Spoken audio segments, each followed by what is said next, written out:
Happy 75th birthday, Madam Zorina Aton.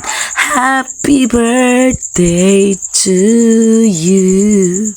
Happy birthday to you. Happy birthday, happy birthday.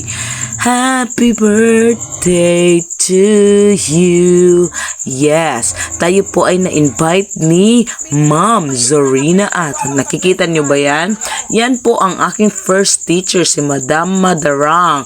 And Ma'am Larisma is my friend. O, diba? Muna yung mga terror guys, sa Central tong una.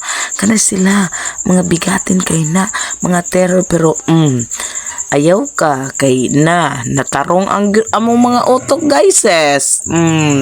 Kana mga batanon karon nga murag mga 15. My God. O nakita niyo na Miriam Defensor na guys. Nakita niyo ba yan? Ako ng mga followers. Mauna pinaka, ay my God, 83 years old, Ma'am Fermil guys. Way pagbag. Muraragya po. Oh my God, na-amaze gud ko niya guys. Promise, 83 years old.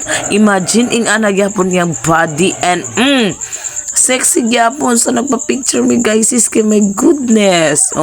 Manganta miron kay soprano ba ako tong una sa music, di ba guys? Ako mga classmate pag elementary, di ba? First runner up ta sa Southern tong una sing.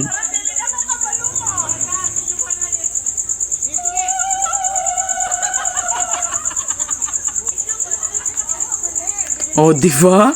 Ing ato guys, soprano ni guys, pero di na ako kabalo karon mo kanta guys. So nangaon naming maya kay among buntis nga friend. Pakaonan sana ako na guys, magsabak. Char. Di ba si Madam Gina? Mo na akong teacher pag grade 6 guys si Ma'am Susan Vicente. Di ba? Nagchika-chika sa akong mga friendship nga si Sir Jerome ug Sir Norway guys. Pak. Kaulahi naman ning duwa ka teacher ato ning i-respect kay kasab-an taron guys. My God, I love teachers. I love mga maldita nga teachers. So pagkagabi nibalik ko guys. So nagkanta ning mga siblings, kaning aton sisters. So sila na lang duwa gyud ang magka friendship and magka alam yun na. So thank you for watching. Bye.